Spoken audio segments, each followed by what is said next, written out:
Hello, this is Chef John from foodwishes.com with cider-braised pork cheeks. That's right, most people know that cheek muscles are how we smile, but did you also know that cheek muscles can be a great reason to smile?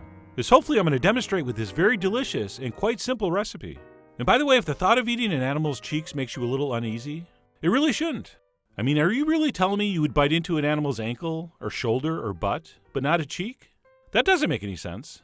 So really, the only thing you should be thinking about is how delicious a piece of meat this is. Not to mention easy to work with. So what I have here is 6 pork cheeks. Those are going to run about 5 ounces each. And then besides the cheek co-starring in this recipe is this, some hard cider. And I'm going to be using one from France that runs about 5% alcohol. And sure, you could go with a non-alcoholic one. It'll work basically the same. But anyway, once we have our cheeks and cider, we can start with the seasoning, which will be a generous application of salt and freshly ground black pepper. And this side we're starting with sort of looks like it has a silver skin that you could be inclined to trim off, but don't. We're going to want to use that as is. So we will season that up and then flip these over to what we'll call the meat side. And if you look carefully, you can see sort of white lines of connective tissue, which is one reason this is such a beautiful cut of meat to braise or stew. So we will thoughtfully season both sides. And yes, I was looking in the viewfinder and never flipped that last one. In other words, I failed to turn the other cheek. But anyway, once those are seasoned, we'll go ahead and dust those in flour all over. And we're doing that for 2 reasons. First of all, it's going to give us a beautiful golden brown crust when we go ahead and sear these, which is going to be our next step. But as you'll see, that little bit of flour is actually going to help thicken the sauce at the end. So we will flour those up before thoroughly browning these on both sides in some clarified butter in a pan set over medium-high heat. And as usual, the only way to really mess up this step is to not brown these enough. So take your time and let these get a really nice sear on them. And I said use medium-high heat, but you may have to adjust that depending on what you're seeing in the pan. You are, after all, the Maurice of your cheeks.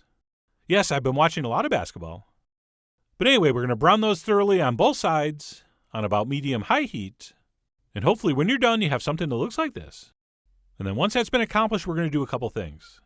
We'll go ahead and turn our heat down to medium, as well as transfer those brown pork cheeks to a plate to rest. Because what we want to do next is sauté our vegetables in that pork cheek-infused butter.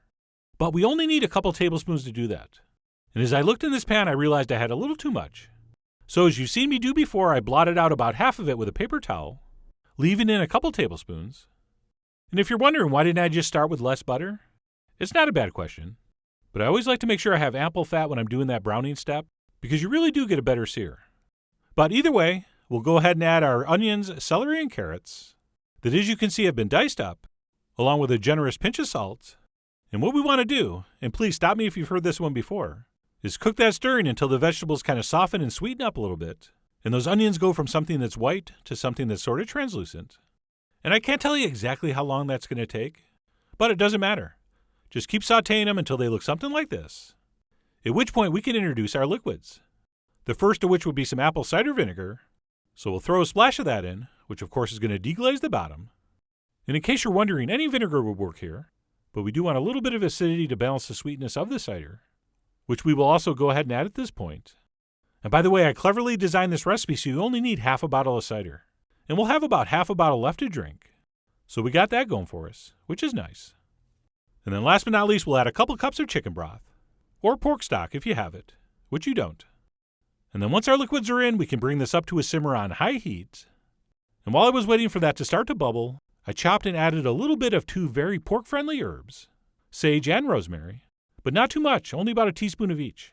Okay, we want that herb to be very subtle and not overpowering, so we'll stir that in, at which point we can transfer our cheeks back into the pan, and we will also need to turn our heat down to low, because what's going to happen here, once these are back in, we're simply going to let it simmer on low heat for about 2 to 3 hours, or until fork tender. And depending on the exact size and shape of your pan, as you can see here, some of that meat might be above the surface. But that's not going to be a problem at all, because we're actually going to cover this while it simmers, so that meat should cook through regardless. But hey, if you're nervous, feel free to uncover that and give those a turn once in a while. It's not like it's going to hurt anything. It's just probably not necessary. But anyway, like I said, we're going to cook that on low, covered, for about 2 to 3 hours, or until fork tender. So really it's going to depend on the size of your cheek, as far as how soon to peak. So if they're a little on the smaller side, they may be done at the 2-hour mark. But mine were pretty good size, so they took more like 2.5, 3 hours. But you'll know, because you're going to stick a fork in it to test. And that fork should go in without too much effort, but we don't want these falling apart because they are going to cook for another 15-20 minutes as we finish the sauce, okay? So I tested mine and determined they were just about right, at which point we're going to remove those from the pan and transfer them onto a plate. And then if you'll indulge me for a few seconds, I don't really do impressions. I'm known more for my lame jokes and bad puns, but I'd like to share one right now. This is my impression of a food blogger who went to film school. Don't worry, a couple people got that joke. But anyway, we're going to remove our fork tender cheeks to a plate, and we'll crank our heat back up to high, because what we want to do is reduce this liquid down to a sauce. And as you well know, when something like this boils in a pan, all that extra fat's going to kind of pool up in the middle, which makes it easy to spoon off.